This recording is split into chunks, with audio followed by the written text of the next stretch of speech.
Hello students, myself Dr. D. Raj Rao, chemistry faculty CNC Sikar, और मेरे साथ है दयाल सर। और हमारा जो पी ब्लॉक चल रहा था, पी ब्लॉक में लास्ट दो फैमिली बची हुई है। बिल्कुल सर। एक तो हेलोजन फैमिली और एक है इनर्ट गैस फैमिली। ठीक है, तो हम पहला क्वेश्चन लेते हैं इसके ऊपर। बिल्कुल sir. Start. The interhalogen compound which does not exist is, यहाँ पे बात कर रहे हैं कि इंटरहैलोजन कंपाउंड कौन सा नहीं है, कौन सा एग्जिस्ट नहीं करता है। तो सबसे पहले देखो इंटरहैलोजन कंपाउंड होता क्या है। तो आप सिंपल से ध्यान रखो, दो डिफरेंट हैलोजन आइटम आपस में रिएक्शन करके इंटरहैलोजन कंपाउंड बनाते हैं। जैसे X एंड X डैश, ये मैंने कैसे लिया, जो अपना X है ये लार्ज साइज है और लो इलेक्ट्रोनेगेटिव हैलोजन है, और जो X डैश है वो स्मॉल साइज वाला हो और हाई ईएन वाला एलिमेंट है, और हाई ईएन हो। एक चीज का इसमें और ध्यान देना है कि ये जितना लार्ज होगा और ये जितना स्मॉल होगा, एन की वैल्यू उतनी ही बढ़ती जाएगी। ये एक इंटरहैलोजन कंपाउंड हो गया। अपने को पता है कि हैलोजन की जो कोवेलेंसी होती है वो या तो 1 होती है या 3 होती है 5 या 5 होती है या 7 ओड नंबर में। बिल्कुल सर। तो इंटरहैलोजन कंपाउंड बनेंगे वो इस टाइप के बन सकते हैं, जैसे 1 लग गया, 3 लग गया, 5 लग गया, 7 लग गया। फिर दूसरा साइज का भी ध्यान देना पड़ता है। जैसे यहाँ पे बात करें fluorine large size, small size है, आयोडीन लार्ज साइज है, बिल्कुल ये पॉसिबल है। यहाँ तक कि IF7 भी पॉसिबल है, लेकिन आप बनाना चाहिए ICl7, ये नहीं बनता। क्यों नहीं बनता? आयोडीन भी लार्ज साइज हो गया, क्लोरीन भी लार्ज साइज हो गया, तो मैंने क्या कहा, मतलब मैक्सिमम नंबर तक लेके जाना है तो ये काम सिर्फ आयोडीन और फ्लोरीन ही कर पाएगा। बाकी ब्रोमीन की बात करें तो BrF7 नहीं बनता, वो BrF5 पे ही रुक जाएगा, क्योंकि ब्रोमीन लार्ज साइज है लेकिन कंपेरेटिवली आयोडीन से स्मॉल है, तो वो इतने अटैच नहीं कर पाता, स्टेरिक हिंडेरेंस आपका वहां पे लग जाता है। तो यहाँ पे साफ साफ पता चल रहा है ये भी बन जाएगा, ये भी बन जाएगा, लेकिन ये नहीं बनेगा। इनके बीच में जब भी कोवेलेंसी आपको मिलती है तो वो फिर आयनिक फॉर्म में होगा, या तो कैटायन होगा या फिर एनायन होगा। हाँ, तो ये अगर एग्जिस्ट करता तो या तो ICl4 या ICl4 माइनस में एग्जिस्ट करता। तो बिल्कुल सर ये वाला इंटरहैलोजन कंपाउंड पॉसिबल नहीं है। इंटरहैलोजन आयन अगर ये बोलता है, सर एक इंटरहैलोजन की जो रिएक्टिविटी होती है वो हैलोजन से भी ज्यादा होती है। हाँ बिल्कुल सर, तो इनकी रिएक्टिविटी भी ध्यान रखना, आपकी हैलोजन से ज्यादा नहीं, फ्लोरीन को छोड़ के। हाँ, इसमें आप यूं कह सकते हैं, जैसे ये फ्लोरीन रिएक्टिविटी की मैं बात कर लेता हूँ, सर ने अच्छी बात याद दिला दी। और यहाँ से सर क्वेश्चन पूछता है रिएक्टिविटी सबसे ज्यादा फ्लोरीन की होगी, फिर इंटरहैलोजन कंपाउंड की होगी, और सबसे कम होगी डायहैलोजन, जिसमें डायहैलोजन में कौन होगा, Cl2 होगा, Br2 होगा और I2 होगा।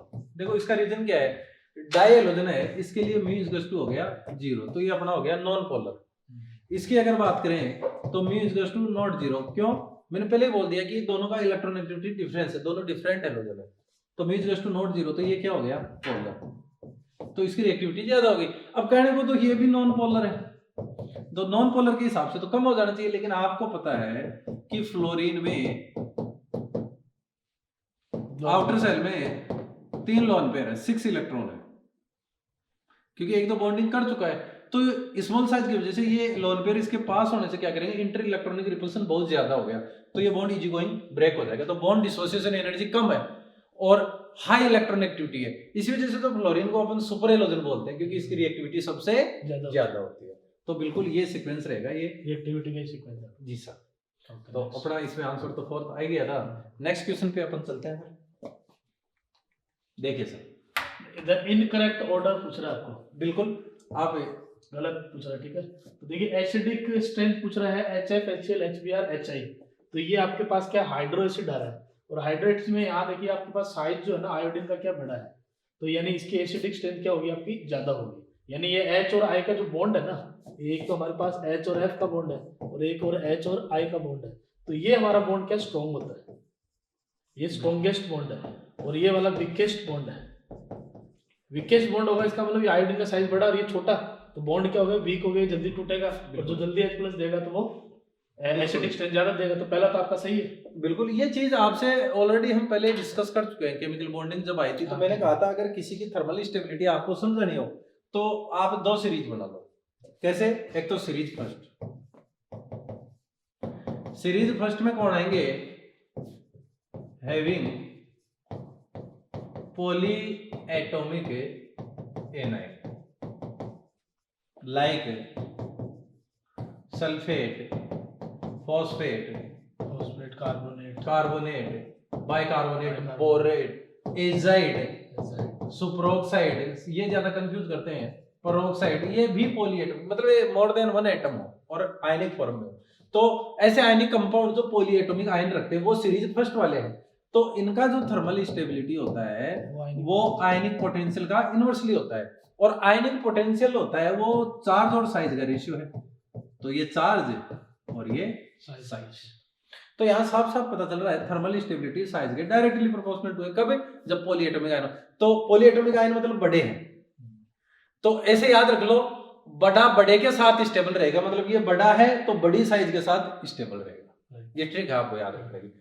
फिर दूसरे आगे अपने सीरीज सेकंड मोनोएटॉमिक वाली, बिल्कुल इसमें आगे having mono atomic A9 like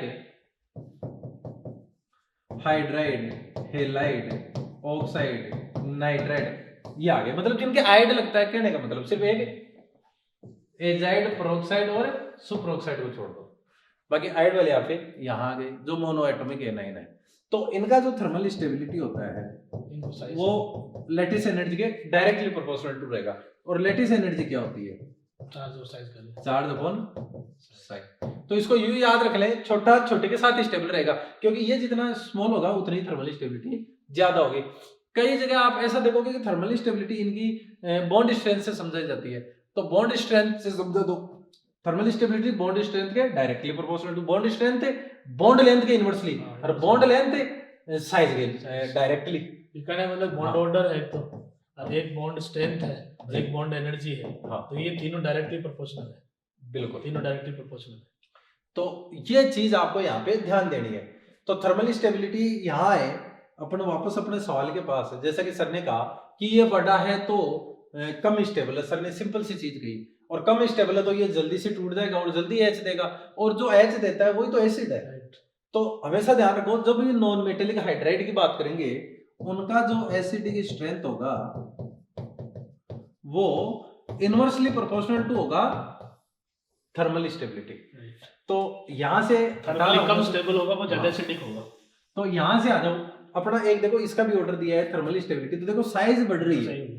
size बढ़ने का मतलब है ये रहा, साइज बढ़ेगी तो लैटिस एनर्जी कम, लैटिस एनर्जी कम तो थर्मल स्टेबिलिटी कम, तो थर्मल स्टेबिलिटी कम हो रही है। ये करेक्ट ऑर्डर हो गया। फिर ऊपर देखे तो एसिडिक इससे उल्टा चलता है, तो ये भी करेक्ट ऑर्डर हो गया। तो आपको यहाँ पे रॉन्ग स्टेटमेंट देखना है, तो ये करेक्ट है, ये करेक्ट है। फिर आ गया बॉइलिंग पॉइंट, तो बॉइलिंग पॉइंट ये सारे कोवेलेंट है, और कोवेलेंट का बॉइलिंग पॉइंट देखो हमेशा ध्यान रखो, आयनिक का बीपी या एमपी वो डायरेक्टली प्रोपोर्शनल टू होता है लैटिस एनर्जी के, और कोवेलेंट जो होते हैं उनका डायरेक्टली प्रोपोर्शनल टू होता है वैन डर वाल फोर्स के, और वैन डर वाल फोर्स डायरेक्टली प्रोपोर्शनल टू होता है मॉलिक्यूलर वेट के।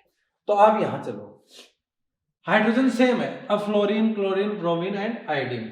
तो नीचे जाते हैं तो डाउन द ग्रुप क्या हो रहा है? मॉलिक्यूलर वेट बढ़ रहा है, मॉलिक्यूलर वेट बढ़ रहा है, इसका मतलब वैन डर वाल फोर्स बढ़ रहा है, वैन डर वाल फोर्स बढ़ रहा है। तो कोवेलेंट सॉरी कोवेलेंट का बीपी और एमपी, ये लिखा नहीं, सीवी का बीपी और एमपी बढ़ता जाएगा, तो एमपी भी बढ़ेगा। तो बिल्कुल बीपी और एमपी देखो यहाँ पे एचआई का ज्यादा होता है, यहाँ पे कम दे रहा है, देखो ये और ज्यादा होता है, ये इधर कम होते हुए दे रहा है, तो ये गलत हो गया सीक्वेंस। इसमें कैसा होता? यूं होता, यूं, लेकिन इसमें हाइड्रोजन बॉन्डिंग आ गई, और हाइड्रोजन बॉन्डिंग आने की वजह से इसका बॉइलिंग पॉइंट क्या होगा अपना, इससे ज्यादा चला, इस ग्रुप में अब नॉर्मली हाई होगा। हाँ, वो किस वजह से? Due to hydrogen bonding. तो करेक्ट ऑर्डर तो ये होता कि HCl का सबसे कम, उससे ज्यादा HBr, उससे ज्यादा HI, और सबसे ज्यादा H बॉन्डिंग की वजह से HF। तो अपने को करेक्ट स्टेटमेंट ढूंढना था, तो करेक्ट अपना इनकरेक्ट, तो इनकरेक्ट अपना थर्ड हो गया। लास्ट वाले के देखें तो लास्ट वाले में मैंने पहले बता दिया कि साइज बढ़ेगी तो बॉन्ड स्ट्रेंथ कम होगी, तो बिल्कुल बॉन्ड स्ट्रेंथ कम हो रही है, तो ये भी सही है। तो काफी अच्छा क्वेश्चन था सर, इसमें कई लॉजिक आ गए, 3-4 बातें एक साथ आ गई। 3-4 बातें। थर्मल स्टेबिलिटी देख लो आप, एसिडिक स्ट्रेंथ को कोरिलेट कर लो, प्लस बॉइलिंग पॉइंट का कांसेप्ट देख लो, बिल्कुल, और साथ में आपका बॉन्ड डिसोसिएशन एनर्जी देख लो, बिल्कुल।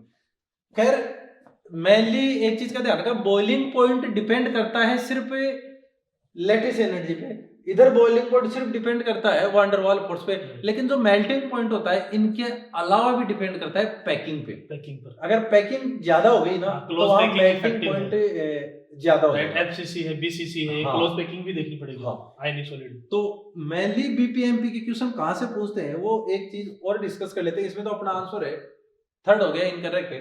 आप हमेशा याद रखो इस चीज को, ये परमानेंटली स्टोर कर लो आप अपने माइंड में। मैं बात कर रहा हूँ 15th ग्रुप की। 15th ग्रुप बोले तो अपना 5th ए की मैं यहाँ बात करने जा रहा हूँ। NH3, PH3, ASH3 और HBH3। क्लियर। दूसरी मैं बात करने वाला हूं 16th की। बोले तो 6A की तो H2O, H2S, H2SE और H2। थर्ड में बात करने जा रहा हूं 7th की। इसमें कौन आ गया? HF, HCl, HBr और HI। तो यहां पर आओ देखो, सबसे पहले मैं बात करता हूं मेल्टिंग पॉइंट की। तो देखो मैंने पहले कहा कोवेलेंट है सारे, कोवेलेंट के डायरेक्टली प्रोपोर्शनल टू होते हैं वंडर वाल फोर्स के, वंडर वाल फोर्स मॉलिक्यूलर वेट के। तो इधर जाएंगे तो बीपीएमपी दोनों ही बढ़ेंगे, बीपी और एमपी दोनों के लिए यही है बात। लेकिन मैंने क्या कहा, मेल्टिंग पॉइंट पैकिंग पे भी डिपेंड करता है। तो इसकी जो पैकिंग होती है वो एच बॉन्डिंग की वजह से ज्यादा आ चुकी है, और एच बॉन्डिंग की वजह से बॉन्ड स्ट्रेंथ भी ज्यादा है, तो इसका बीपी भी बढ़ेगा और एमपी भी। तो इसका जो एमपी है ना वो तो यहां चला जाएगा पैकिंग की वजह से। ये तो मैं बात कर रहा हूं किसकी? एमपी की। ये इंक शायद दिखेगा नहीं, मैं इसको रेड कर लेता हूं, ठीक है। तो ये तो मेल्टिंग पॉइंट की बात हो चुकी है, ये बात कर चुका हूं मैं मेल्टिंग पॉइंट की। लेकिन बीपी की बात करें तो बीपी सिर्फ बॉन्ड स्ट्रेंथ पे डिपेंड करता है। तो एच बॉन्ड स्ट्रेंथ ज्यादा है इसकी, लेकिन इतना स्ट्रॉन्ग भी ना है, तो ये वाला यहां आ जाएगा। ये ऑर्डर हो गया बीपी का। फिर इसकी बात करें तो यदि रहेगा ऑर्डर तो, लेकिन एच बॉन्ड तो इसमें भी यार सबसे स्ट्रॉन्ग एच बॉन्ड होते हैं एचएम में, उसके बाद में H2O में। लेकिन इसमें नंबर ऑफ बॉन्ड भी तो ज्यादा होते हैं। अकेला H2O का मॉलिक्यूल 4 एच बॉन्ड बनाता है, एक अकेला ऑक्सीजन बना लेता है 2 और 2 इसके हाइड्रोजन बनाते हैं। तो इस वजह से पैकिंग भी अच्छी खासी है, तो melting point last. Bond strength भी अच्छी खासी है, तो बॉइलिंग पॉइंट भी लास्ट। तो इसके बीपी और एमपी दोनों ही लास्ट में चले गए। अगर पोलेनियम आ गया तो उससे भी लास्ट में जाएंगे ये, और अगर इसमें बिस्मिथ आ गया तो जो अपना मेल्टिंग पॉइंट है वो बिस्मिथ के भी बाद में जाएगा, लेकिन बॉइलिंग पॉइंट तो अपना यही रहना है। फिर यहाँ इसकी बात करें तो इसमें एच बॉन्डिंग की वजह से पैकिंग कोई खास नहीं हो पाती है, क्योंकि जो फ्लोरीन है ये लोन पेयर भी अच्छे खासे रखता है, तो उसमें रिपल्सन भी थोड़ा होता है, तो पैकिंग होगी लेकिन इतनी खास नहीं होगी। तो इसका यहाँ रहेगा मेल्टिंग पॉइंट, और बॉइलिंग पॉइंट जाएगा, क्योंकि एच बॉन्ड तो सबसे स्ट्रॉन्ग बनने वाला है। तो इसकी बात करें तो मेल्टिंग पॉइंट तो अपना कहां चला जाएगा सर? यहाँ पे मेल्टिंग पॉइंट दोनों बीच में आ जाएगा, और जो बॉइलिंग पॉइंट है वो चला जाएगा सबके लास्ट के अंदर। तो ये चीज अपने को यहाँ ध्यान रखनी है। तो ये एक सीक्वेंस हो गया पूरा, इसमें दोनों ही लास्ट में पहुंच जाएंगे, तो ये आपको याद रखना है। बाकी अभी बीपी एमपी इसके अलावा कहीं से पूछता भी नहीं है। और बीपी क्या है कि जैसे कई फैक्टर पे डिपेंड करता है, ये नहीं कि अपन खाली एक बात बताते हैं। क्लोज पैकिंग क्या है, सिमेट्री कैसी है, और प्लस वंडर वाल फोर्स कैसे हैं, बिल्कुल हाइड्रोजन बॉन्डिंग कैसी है, तो ये सारे फैक्टर मिला के डिसाइड करते हैं। और वैसे क्या होता है, ये टेम्परेचर होते हैं, तो अपने को टेम्परेचर क्या रखने पड़ते हैं, याद रखने पड़ते हैं। हम एक इन जनरल लॉजिक बना सकते हैं, लेकिन हम एक नॉर्मल ट्रेंड नहीं बोल सकते। क्यों सर? ये आपको याद रखना है, नीट में पूछा जाता है इसका से। अब जैसे अपने को इस तरीके से अपन थोड़ा सा याद रख लेंगे ना, तो अपने को ये याद रहेगा। एक ट्रिक हो जाएगी, क्योंकि ये डेटाबेस है पूरा। हाँ, डेटाबेस होता है वैसे। नेक्स्ट चलते हैं। उस क्वेश्चन पे काफी अच्छा डिस्कस हो गया। Which reaction does not occur, कौन सी रिएक्शन वैध नहीं है। अब देखो इसमें क्या है, डिस्प्लेसमेंट रिएक्शन है।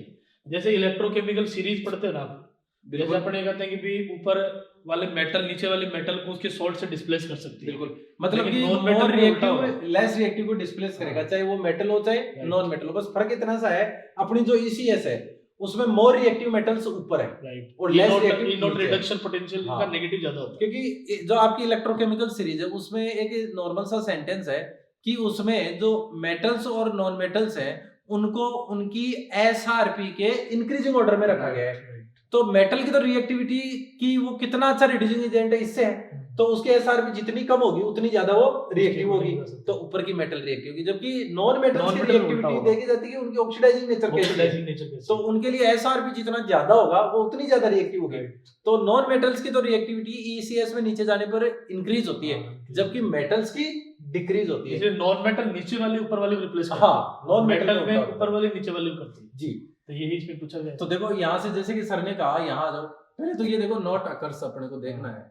अब आओ HCl तो फ्लोरीन मोर रिएक्टिव, बिल्कुल क्लोरीन को रिप्लेस कर सकता है, ये वैध है चीज। फिर आए फ्लोरीन को क्लोरीन कैसे रिप्लेस करेगा, ये तो सुपर हेलोजन है, तो ये ही अपना पॉसिबल नहीं है। फिर अपने एक नॉर्मली जब एप्लीकेशन पढ़ते हैं इलेक्ट्रोकेमिकल सीरीज के, तो अपने ये कहते हैं कि जो H2 से ऊपर वाली मेटल्स है वो डाइल्यूट एसिड के साथ सॉल्ट बनाती है और H2 गैस लिबरेट करती है, हाइड्रोजन गैस निकालती है। बिल्कुल, क्योंकि उनका SRP H2 से कम है और इसलिए उनकी डिस्चार्ज नेचर अपने H2 से ज्यादा। तो यहाँ से क्या हो जाएगा, H2 डिस्चार्ज होने वाला। तो ये बिल्कुल ऐसा पॉसिबल है। ऐसे एल्यूमिनियम के साथ भी पॉसिबल है। एल्यूमिनियम और जिंक दोनों एम्फोटेरिक है, अगर यहाँ बेस होता ना तो भी H2 बनने वाली थी, बस इतना था यहाँ जिंकेट बनने वाले थे। जैसे यहाँ पे बन जाता सोडियम जिंकेट और इधर बन जाता सोडियम मेटा एल्यूमिनेट। खैर, तो अपना आंसर तो सेकंड हो गया जी सर। नेक्स्ट देखिए सर, XCF2 मॉलिक्यूल इज, तो अब ये इसमें क्या हाइब्रिडाइजेशन निकाल लो और हाइब्रिडाइजेशन निकाल के ज्योमेट्री डिसाइड कर लो। जी सर। तो XCF2 जब मॉलिक्यूल है इसका हाइब्रिडेशन होगा आपका sp3d हो गया, बिल्कुल सर, और लीनियर हो गया, और 3 लोन पेयर है वो आपके इक्वेटोरियल पर जाएंगे एग्जिट पे, ये देखना आपको बिल्कुल इक्वेटोरियल पे चले जाएंगे। इसका जैसे कि सर ने बताया हाइब्रिडाइजेशन हो चुका है sp3d। फिर आप काउंट करो sp3 मतलब 1 3 4 5 मतलब 5 हाइब्रिड ऑर्बिटल है, और आपको पता है hybrid orbital sigma plus lone pair. अब पता कैसे चले सिग्मा कितना है, जितने साइड एटम उतने सिग्मा, क्योंकि एक साइड एटम एक सिग्मा बनाता है, तो साइड एटम 2 है, 2 सिग्मा हो गए, हाइब्रिड ऑर्बिटल 5 है, तो ये कितना होगा, तो ये लो x, तो ये कितना आ गया 3 लोन पेयर आ गया।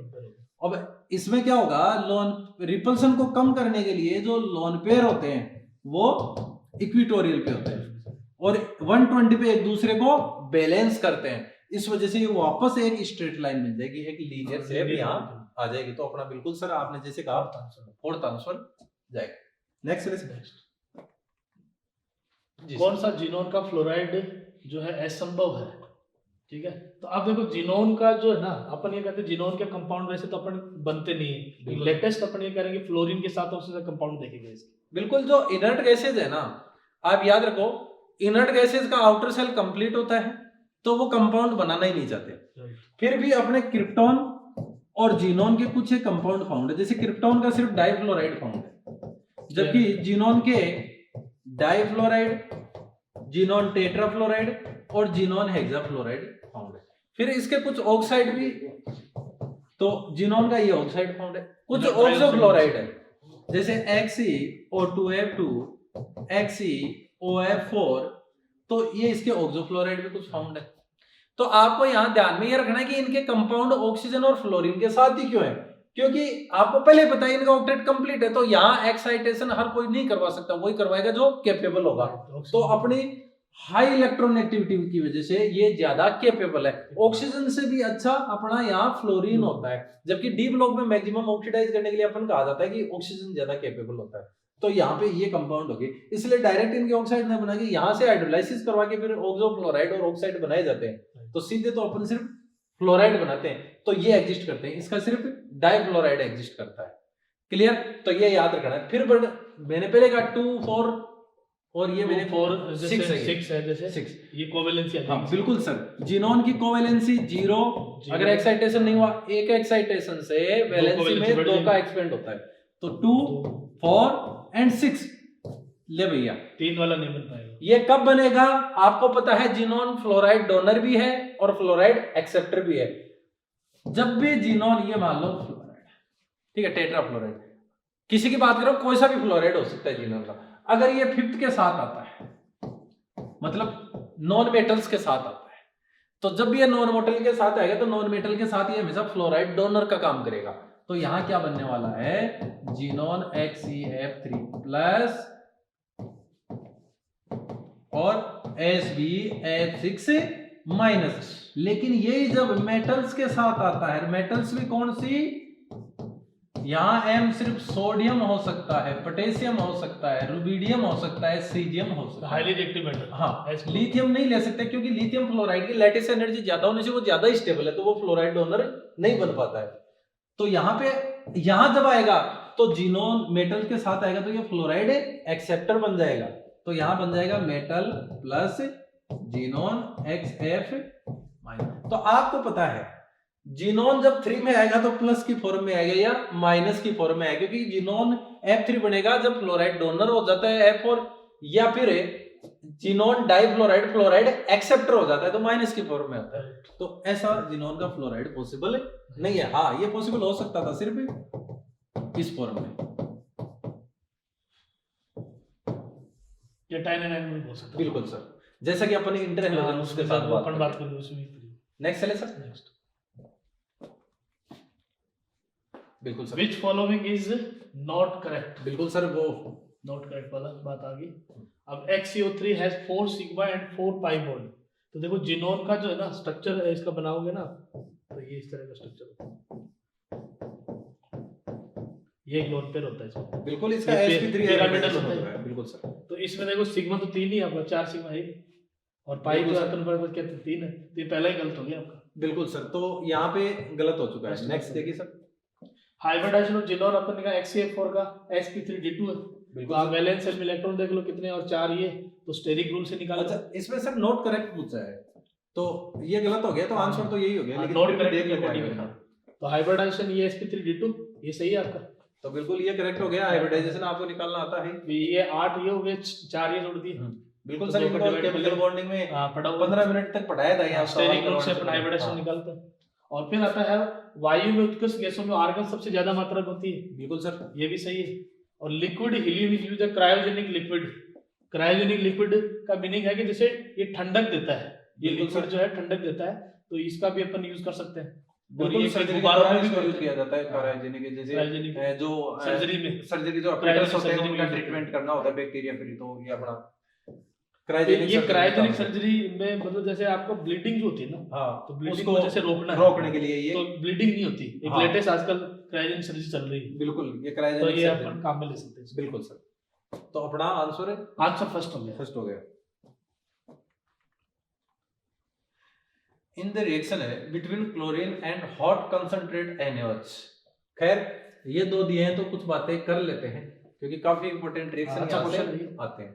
तो एक बार देख लीजिएगा, ये Cl2 है, ये NaOH, दो रिएक्शंस होती हैं। आप इसको यूं ले लो, ये Cl2 है अपना, ये रिएक्शन कर सकता है NaOH के साथ। मान लो ये NaOH आपका डाइल्यूट है और कोल्ड, तो ऐसे में डिसप्रोपोर्शनेशन होगा इसका, लेकिन ज्यादा ऑक्सीडेशन स्टेज वेरी नहीं कर पाएगी।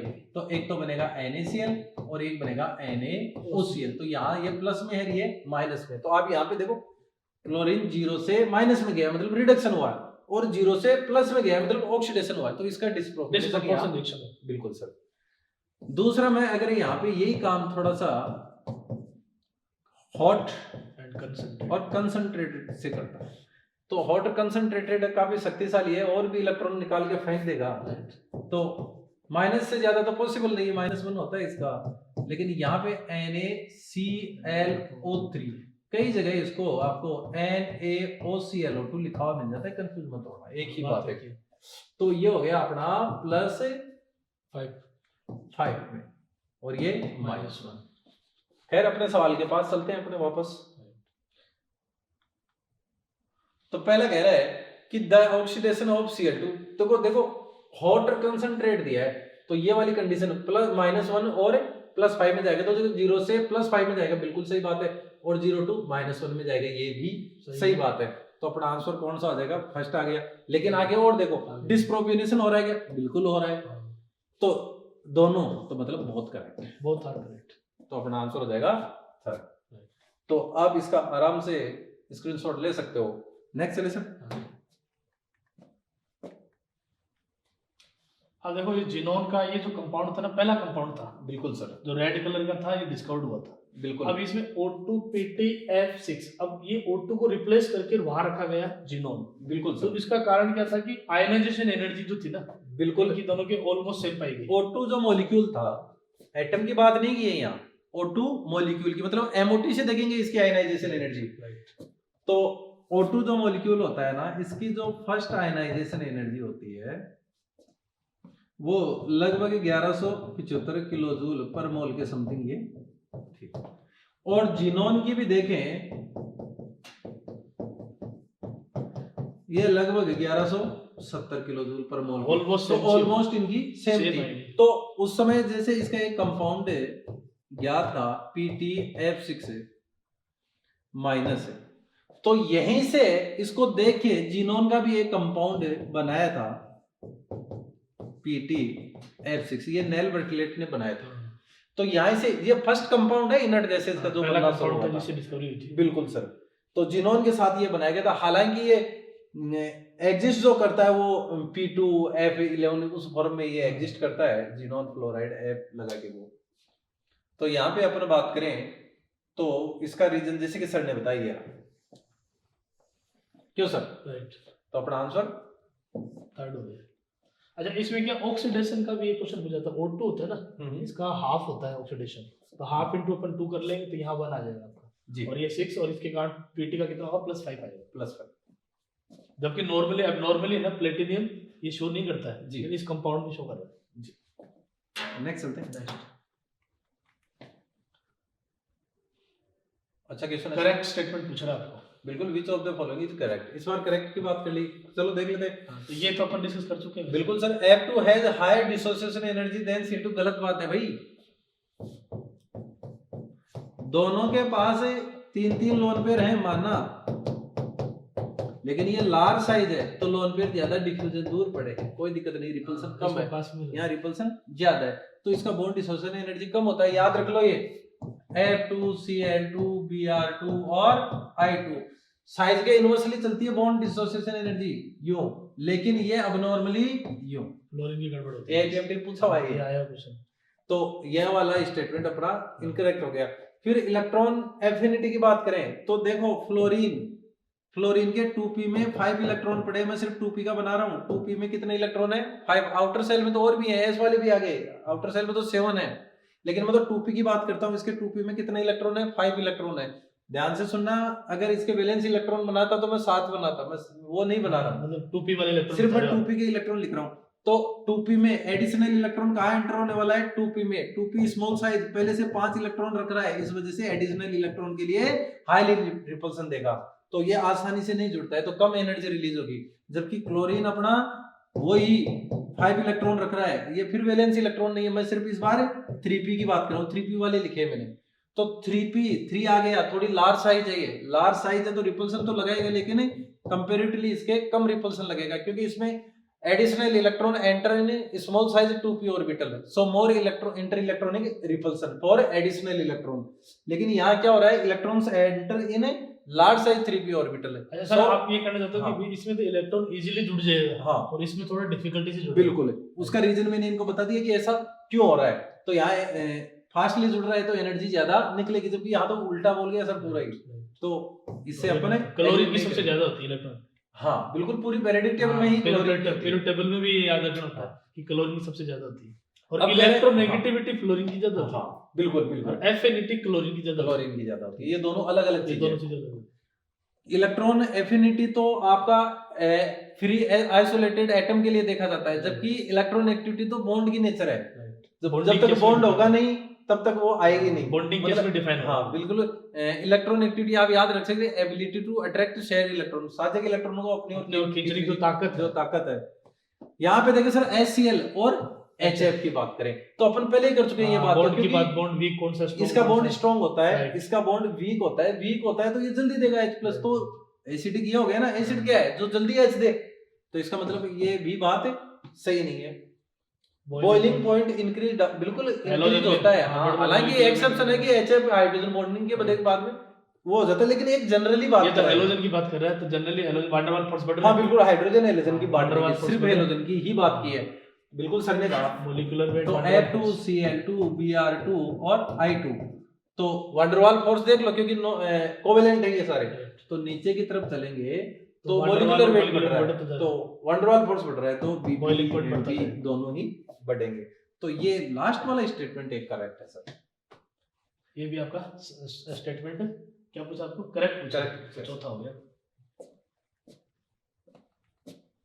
देखिए सर, अब वही क्वेश्चन वापस आ गया, सर ने एक्सप्लेन कर ही दिया, बिल्कुल आपने वही बात कर ली थी, एसिडिक स्ट्रेंथ का एसिडिक स्ट्रेंथ बतानी है, तो आ जाओ H2O, H2S, H2SC, H2P। तो आपको पता है थर्मल स्टेबिलिटी नीचे जाने पर, अभी बताया था, मैं पूरी बात नहीं करूंगा, थर्मल स्टेबिलिटी नीचे जाने पर कम हो रही है, तो एसिडिक स्ट्रेंथ बढ़ती जा रही है ये। और कईयों की ये चीज याद नहीं रहे, तो आपको पता है लेविस बेसिक स्ट्रेंथ इसकी सबसे ज्यादा, नीचे जाने पर लेविस स्ट्रेंथ कम हो रही है, इसका मतलब एसिडिक तो उल्टा चलेगा, बेस और एसिड एक दूसरे के उल्टे चलते हैं। तो पहला सीक्वेंस क्या रहा आपका, सही आ रहा है, सही देख रहे हैं, तो बिल्कुल HCl से बॉन्ड स्ट्रेंथ इसकी कम है, पहला सही है, और इससे कम इसकी है, तो बिल्कुल एसिडिक स्ट्रेंथ बढ़ेगी। फिर ये दूसरा, ये सीक्वेंस ने बता रखा है, ये भी सही है। अब इनमें देखो, HF, जब एक पीरियड में बात करते हैं तो इलेक्ट्रॉन एक्टिविटी डिसाइड करेगी, जिसकी इलेक्ट्रॉन एक्टिविटी ज्यादा होगी उनकी एसिडिक स्ट्रेंथ ज्यादा होगी।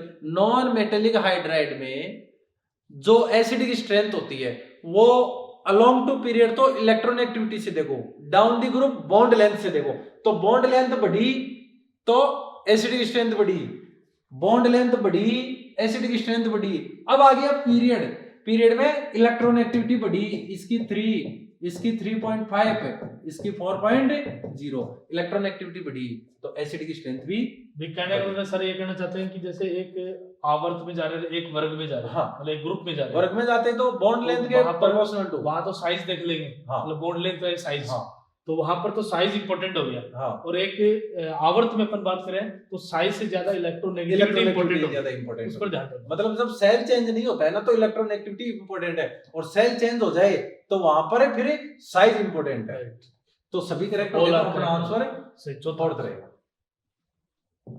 नेक्स्ट चले सर, नेक्स्ट पॉकेट में चला गया ये साथ ना जाए, काफी अच्छा क्वेश्चन है।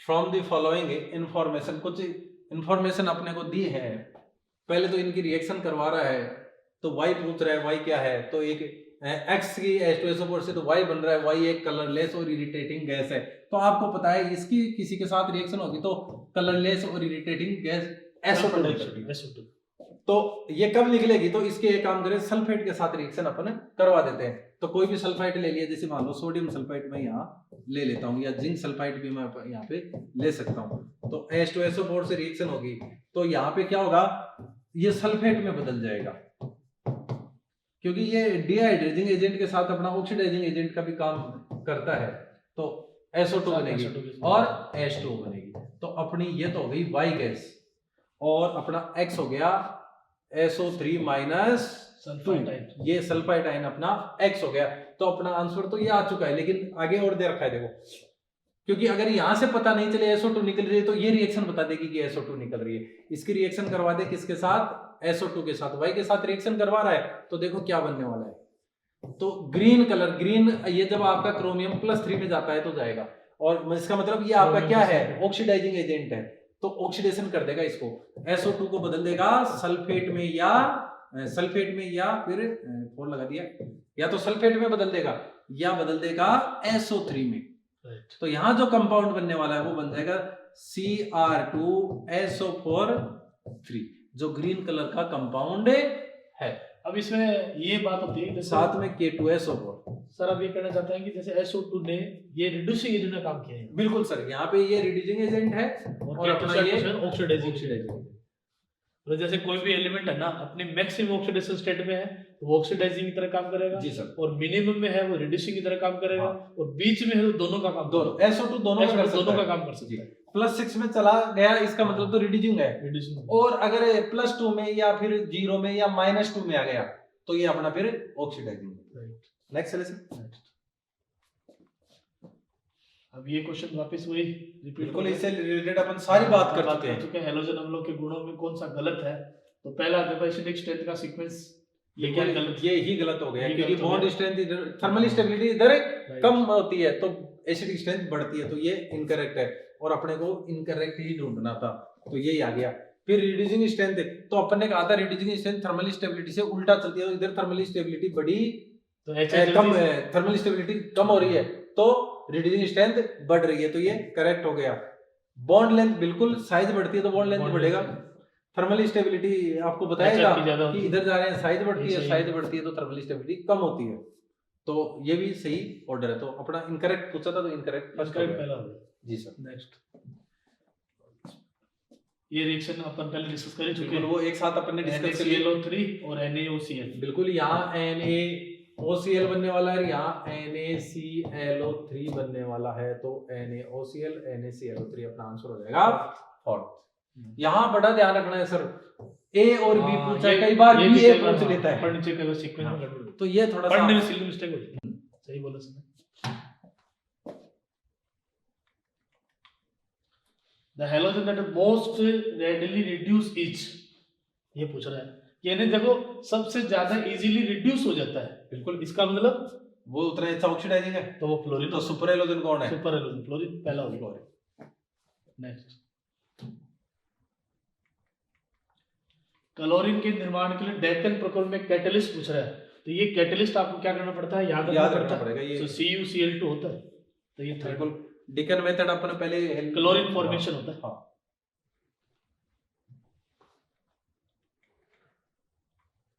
ऑक्सीडाइजिंग, तो ऑक्सीडाइजिंग याद रखो, फ्लोरीन, क्लोरीन, ब्रोमीन, आयोडीन, आप इसी एस से ध्यान में रख लो ये चीज, electrochemical series. The acid employed for the etching of glass, बिल्कुल, ये सर अपन पहले बात कर चुके हैं, 13-14 फैमिली पढ़ा रहे थे। आपको पता है ग्लास क्या होता है, Na2SiO3, HF आता है तो Na बन जाता है SiF6-2, तो ये वाटर सोल्यूबल ही होता है, और ग्लास के ऊपर लिखाई करनी हो, डिजाइन बनाने हो, तो सारे इसी से किए, उसी को इचिंग बोलते हैं।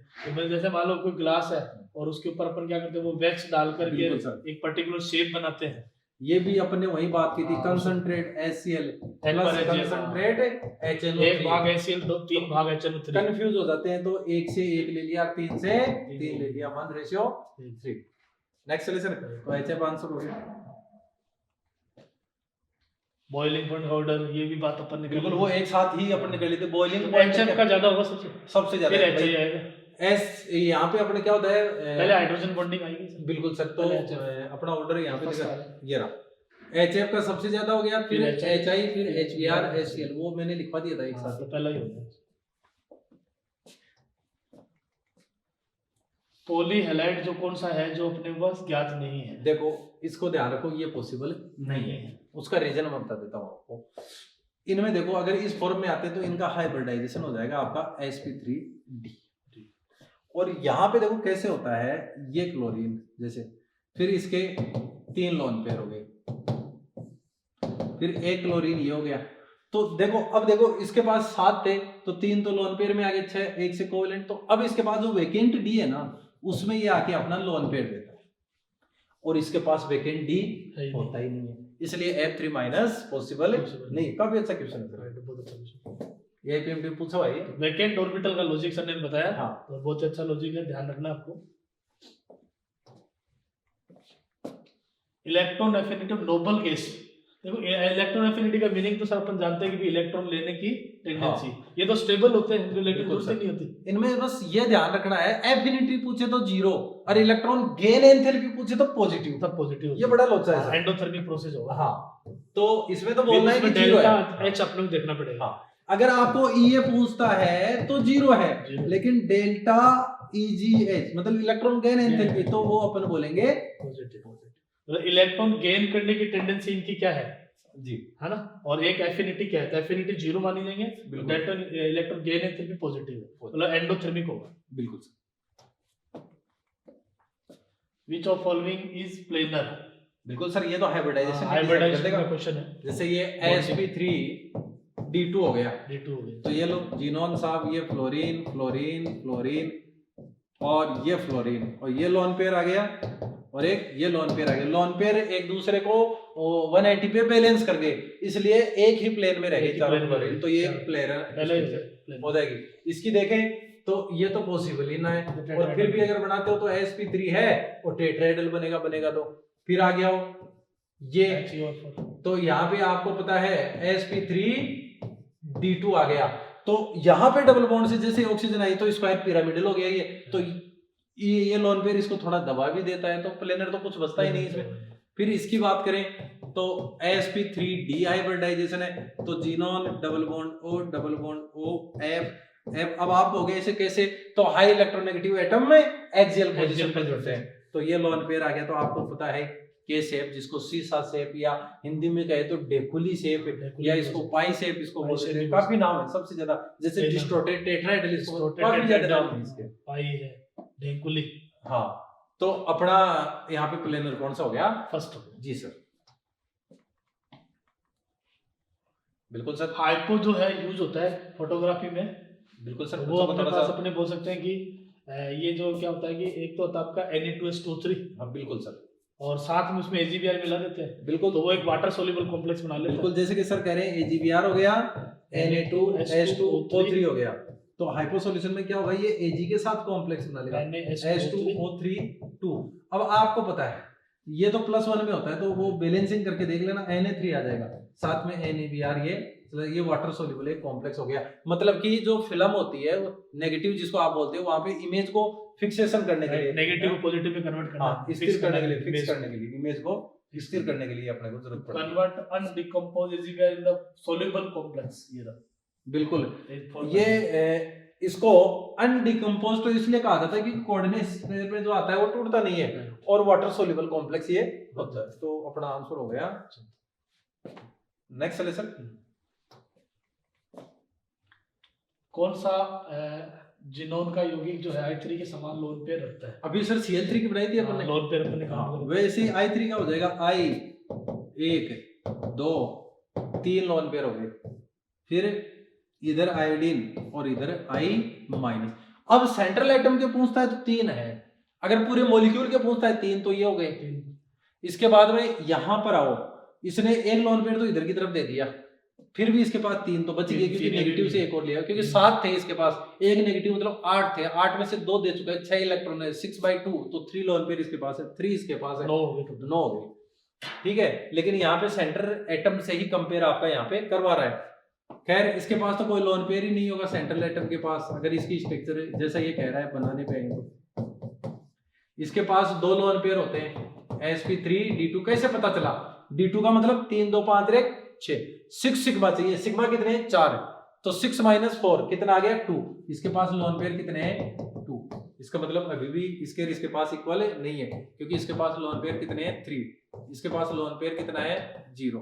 अब आ जाओ XeF2, तो इसका हाइब्रिडाइजेशन क्या आ गया sp3d, मतलब 5 है, लेकिन सिग्मा सिर्फ 2 ही है, 5 2, तो कितना आ गया लोन पेयर 3, तो अपना आंसर कौन सा आ गया, थर्ड आ जाएगा।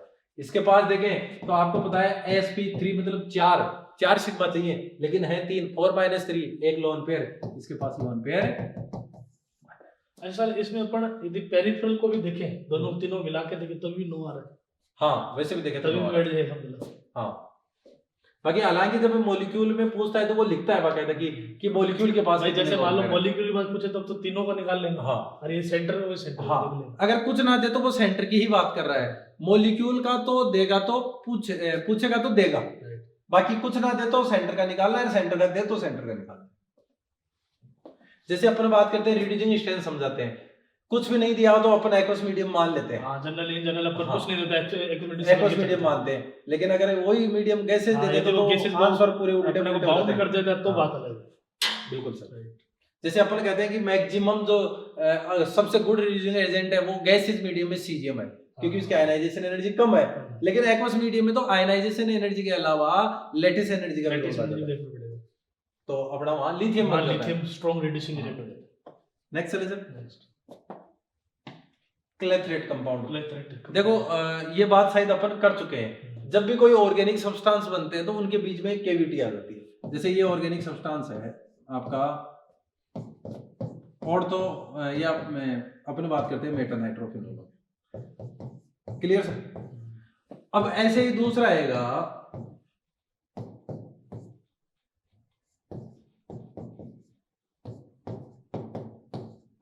Intermolecular H bonding. तो यहाँ पे क्या हो गया, एच बॉन्डिंग हो चुकी है, इंटरमोलिकुलर एच बॉन्डिंग हो चुकी है। तो यहाँ पे एक चीज देखो आप, बीच में एक केविटी बन गई, और लेकिन इस केविटी देखो, एक तो होते हैं इंटरस्टेशियल कंपाउंड और एक होते हैं क्लेथरेट कंपाउंड। क्या फर्क है, जब किसी मेटल की पैकिंग होती है जनरली डी ब्लॉक की, तो पैकिंग के बाद में बीच में कुछ वॉइड्स स्पेस बच जाते हैं, उन स्पेस में छोटे जो नॉन मेटल एटम है स्मॉल साइज वाले, जैसे हाइड्रोजन हो गया, बोरोन हो गया, कार्बन हो गया, सॉलिड स्टेट में वॉइड भी पड़ते हैं, trigonal void, tetrahedral void, octahedral void. उन वॉइड्स में क्या होता है कि ये जैसे छोटे एटम आकर के फंस जाते हैं, तो उनको इंटरस्टेशियल कंपाउंड कहते हैं। इस वजह से जो मेटल होती है वो केमिकली इनर्ट हो जाती है, तो उसका कोरिजन नहीं होता है। तो अपन जनरली जब मेटल प्रॉपर्टी इंप्रूव हो जाती है, हाँ, तो व्यवहारिक जीवन में नॉर्मली प्योर मेटल काम में नहीं लेके उसका इंटरस्टेशियल कंपाउंड काम में लेते हैं, क्योंकि एक तो मेल्टिंग, जैसे टंगस्टन है तो इंटरस्टेशियल फॉर्म में इसको काम में लेंगे क्योंकि इसका मेल्टिंग पॉइंट बढ़ जाएगा। क्लियर। दूसरी चीज, ये डिकम्पोज नहीं होगा, हार्ड हो जाएगा।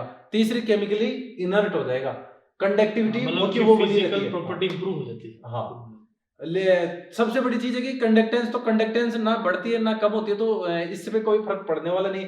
दो इसके बेनिफिट हो गए, मेल्टिंग पॉइंट बढ़ना, और दूसरा इसका जो बेनिफिट हो गया, केमिकली इनर्ट हो गया, कोरिजन नहीं होगा, जंग जल्दी से जंग नहीं लेते। तो वो तो होते हैं इंटरस्टेशियल कंपाउंड। लेकिन जब ऑर्गेनिक मॉलिक्यूल में एच बॉन्डिंग वगैरह ऐसा कुछ होता है तो उनमें केविटीज बनती है, तो उनमें स्मॉल साइज होती है वॉइड की, लेकिन यहाँ केविटी बन रही है, इनकी साइज लार्ज होती है, उनमें छोटे एटम फंसते हैं, लेकिन ये लार्ज साइज के छोटे एटम तो आर पार निकल जाएंगे, तो फंसेंगे बड़े एटम फंसेंगे। हाँ, तो हीलियम और नियोन छोटे हैं, वो आर पार निकल जाएंगे, वो तो क्लेथरेट बना नहीं पाएंगे। क्रिप्टॉन जैसे आया यहाँ के फंस गया, तो ये क्लेथरेट कंपाउंड हो गया। मतलब ऑर्गेनिक मॉलिक्यूल्स में जो कैविटी होती है उनमें लार्ज साइज इनर्ट गैसेस के एटम फंस जाते हैं, तो जिनोन बना लेता है, ऑर्गन बना लेता है। सर कहना चाहते हैं कि ऑर्गेनिक वाले आएगा तो बड़ा साइज देखना है, केविटी में फंसेगा। हाँ, और उसमें इनऑर्गेनिक में अपन क्या है, सॉलिड स्टेट में गए, हाँ, तो वहां छोटे एटम जाके पड़ते हैं। तो यहाँ पे देखो, आपको ये याद रखना है, हीलियम इनर्ट गैसेस में हीलियम और नियोन छोटे, तो वो क्लेथरेट नहीं बना पाते, तो यहाँ पर आंसर ये आ गया। बाकी ये लार्ज साइज है, ये बड़े साइज की गाड़ियां तो फिट हो जाएंगी, ये फिट हो जाएंगे, जैसे रेडोन भी फिट हो जाएगा यहाँ, तो जैसे आर्गन आया यहाँ फंस गया, एक क्लेथरेट कंपाउंड ये बन गया। नेक्स्ट चले सर, एक्वा रेजिन बोलती है, नोबल मेटल बोलती है, नोबल मेटल तो सर भी आ गई। जब नोबल मेटल से डिसॉल्व हो सकती है तो इसका तो है ही क्या, ये सारे जो एक्वा रेजिया तो सबको बोलेगा। एक्वा रेजिया आपको पता ही क्या है, फिर भी आप देखें तो HCl होता है, HNO3 होता है, तो ये H+ देगा, ये Cl- देगा, ये H+ देगा, NO3- देगा। तो देखो डिसॉल्व कैसे होगी, जैसे प्लेटिनम आ गया, इसके साथ Cl- आ जाएगा, NO3- आ जाएगा, H+ आ जाएगा, सारे आयन आएंगे, PtCl6- आ गया, फिर आपका NO2 बन जाएगा, H2O यहाँ से निकल जाएगी। तो आप यहाँ देखो ये डिसॉल्व हो चुका है, वाटर सोल्यूबल कॉम्प्लेक्स बन चुका है। वैसे ही गोल्ड आएगा तो गोल्ड बना लेता है AuCl4-1, क्योंकि जब गोल्ड +3 में होता है तो कोऑर्डिनेशन नंबर 4 होती है, तो ये खास तौर से ध्यान, मतलब जैसे इसमें सर कहना चाहते हैं कि सर रिएक्शन में ये एसिड बनाते हैं, जैसे एक बनता है सर क्लोरोओरिक एसिड, हाँ, HAuCl4, हाँ बिल्कुल, हाइड्रोजन इनके साथ होता है, जैसे इसके साथ ये H2PtCl6, बिल्कुल क्लोरोप्लेटिनिक एसिड है, और क्लोरोओरिक एसिड है। हाँ, तो इनमें आईपीएसी नेमिंग में भी खास ध्यान रखना पड़ता है, पूछा जाता है, कोऑर्डिनेशन वो भी क्वेश्चन आता है। और जब कोऑर्डिनेशन फर्स्ट हमने आपसे डिस्कस की थी तो ऐसे एग्जांपल हमने आपको प्रोवाइड भी करवाए, ये कॉम्प्लेक्स एसिड होते हैं। जी सर। तो अपना इसमें आंसर आ जाएगा ऑल ऑफ दिस। नेक्स्ट चले सर, एम्बिडेंट लिगेंड, ये भी अपन बात बिल्कुल सर, ऑर्गेनिक में भी आता है, मतलब कि जिसके पास दो different lone pair donor site हो और एक टाइम में एक बार में एक ही काम करेगा। हाँ, जैसे इसमें नाइट्रोजन ये हो गया, इसकी एक्चुअल स्ट्रक्चर देखा जाए तो या तो ये देगा या ये देगा, तो आपका नाइट्रो O हो गया, ये देगा तो नाइट्रो सॉरी, ये देगा तो नाइट्रो N हो गया, ये देगा तो नाइट्रो O हो गया। जैसे कार्बन के पास भी है, नाइट्रोजन के पास भी है, तो कार्बन दे रहा है तो साइनो, और ये दे रहा है तो आइसोसाइनो। जैसे सल्फर भी दे सकता है, नाइट्रोजन भी दे सकता है। सल्फर दे रहा है तो थायोसाइनो, और नाइट्रोजन दे रहा है तो आइसोथायोसाइनो। तो यहाँ पे अपने ऑल आ गए। नेक्स्ट,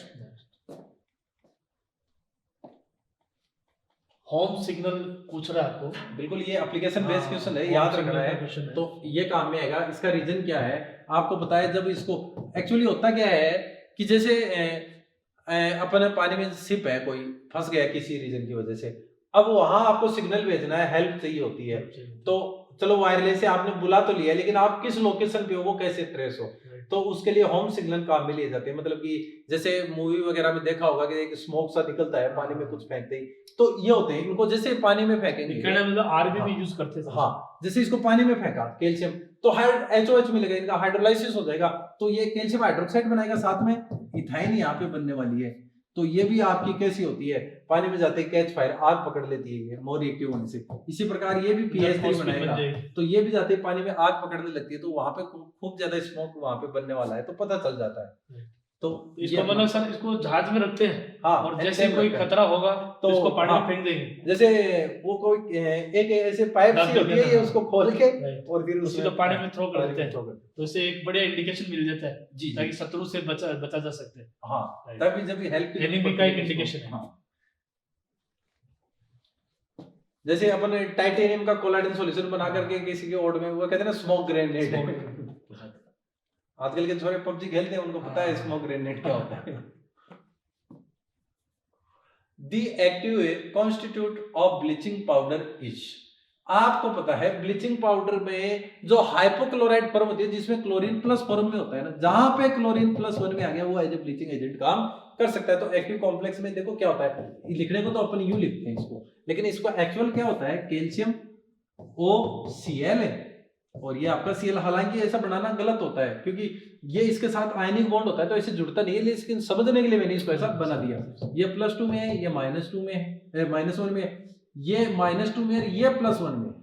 दोनों क्लोरीन का पूछा था ऑक्सीडेशन नंबर, हाँ, एक का प्लस और एक का माइनस है, एवरेज 0। तो इसकी वजह से इधर एक प्लस है, इधर एक माइनस है, फिर इसकी तरह एक प्लस और एक माइनस, वैसे यहाँ एक माइनस और एक प्लस, तो ये वाला एक्टिव कंपोनेंट है। तो इसको अगर बनाना चाहे तो अपन यूं बनाएंगे, क्यों सर, क्योंकि ये डायरेक्ट जुड़ा है और ये ऑक्सीजन के साथ जुड़ा है। तो इसमें क्या है कि जैसे ब्लीचिंग पाउडर अपन बनाते हैं ना, तो इन जनरल जैसे सर ने बताया ये चीज, तो अपन क्या करते हैं कि ब्लीचिंग पाउडर बनाने का जो मेथड भी पढ़ते हैं, कि अपन क्या करते हैं, कैल्शियम हाइड्रोक्साइड लेते हैं, बिल्कुल सर, इसको लाइमस्टोन बोलते हैं, बिल्कुल सर, ठीक है। अब उसमें क्लोरीन गैस पास करते हैं अपन, कैल्शियम हाइड्रोक्साइड, वो स्लैग लाइम, स्लैग लाइम, इसमें अपन कैल्शियम हाइड्रोक्साइड में और Cl2 गैस पास करते हैं, ये एक्वस होता है, बिल्कुल।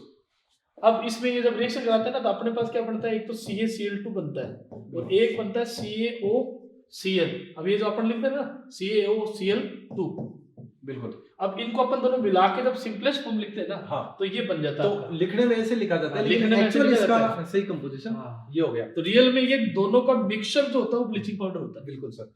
एक चीज और आपको यहां से सर ने बता ही दिया ये, तो मैं बात करता हूं, ये आपका लाइमस्टोन है, इसको गर्म कर दिया तो ये बर्नेट लाइम है, इसमें पानी मिला दिया कैल्शियम हाइड्रोक्साइड, सॉलिड रहा तो स्लैग लाइम है, बुझा हुआ चूना, और पानी मिला दिया तो एक्वस में आ गया, एक्वस में आने के बाद में ये लाइम वाटर है, चूने का पानी, लाइम वाटर बोलेंगे, हाँ।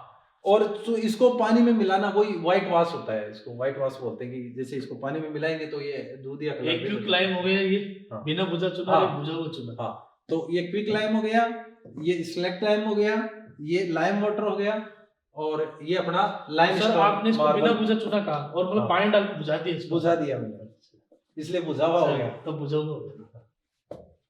तो नेक्स्ट एक ऐसे ही याद आ जाए तो मिल्क ऑफ मैग्नीशिया, जिसको मैग्नीशिया का दूध भी कहा जाता है, एंटी एसिड के तौर पे काम आता है। एक ऐसे लिथियम वाटर होता है, लिथियम हाइड्रोक्साइड को लिथियम वाटर, ये तो काफी मेडिकल में बहुत यूज करते हैं, मैग्नीशियम जैसे एसिडिटी वगैरह होती है ना, तो इसके वो आता है, सिरप आता है, क्या मैग्नीशियम हाइड्रोक्साइड। ये है ऑक्सी एसिड, ऑक्सी एसिड है, चाहे L2R जाए, ऑक्सी एसिड जाए डाउन दी ग्रुप जाए, इलेक्ट्रोनेगेटिविटी से देखो, तो इनकी जो एसिडिक स्ट्रेंथ होती है, किनकी, ऑक्सी एसिड होता क्या है, सेंट्रल एटम से कम डबल बॉन्ड के साथ एक ऑक्सीजन हो और कम से कम एक OH हो, बाकी कितने होते हैं वो बाद की बात है, लेकिन इतने तो होने ही चाहिए, वो ऑक्सा एसिड है। तो ऑक्सा एसिड की जो एसिडिक स्ट्रेंथ होती है वो डायरेक्टली प्रोपोर्शनल टू होता है इलेक्ट्रोनेगेटिविटी, तो चाहे ग्रुप में हो और चाहे वो अलोंग टू पीरियड हो या डाउन दी ग्रुप हो, और अगर सेंट्रल एटम सेम है, बदल ही नहीं रहा है, तो पॉजिटिव ऑक्सीडेशन स्टेट देख लें। तो इसमें यही हो रहा है, सेंट्रल एटम चेंज नहीं हो रहा है, तो सेंट्रल एटम यहाँ चेंज नहीं हो रहा है, तो ये अपना +1 में है, पॉजिटिव ऑक्सीडेशन स्टेट देंगे, +3 में है, ये +5 में है, ये +7 ये आ जाएगा। एक एक्सेप्शन है, H3PO2, H3PO3 और H3PO4। यहाँ पे एसिडिक स्ट्रेंथ ये रहेगा, ऑक्सीडेशन स्टेज से नहीं देखना है, यहाँ इनका जो कंपाउंड बनने वाला है उसकी स्टेबिलिटी बेस से देखना है। ये इनको ध्यान मतलब सर कहना चाहते हैं कि ऑक्सीजन जिसमें मान लो जनरली ज्यादा आ रही है, एक तो अपन ये कह रहे हैं कि ऑक्सी एसिड का एसिडिक स्ट्रेंथ देख रहे हैं, तो एसिडिक स्ट्रेंथ अपन ऑक्सीडेशन नंबर से देख लेंगे जी। अच्छा, दूसरा इसमें अब ऑक्सीडेशन स्टेट यहाँ देखेंगे तो फिर उल्टा हो जाएगा, हाँ। यहाँ 5 आ रहा है, यहाँ 3 आ रहा है, यहाँ 1 आ रहा है, हाँ। तो इसका ये एक एक्सेप्शन ध्यान रखना है। हाँ, ये एक्सेप्शन के तौर पे इसको याद रख लो, हालांकि लॉजिक इसके भी होते हैं लेकिन ये एक्सेप्शन याद रख लो इसके।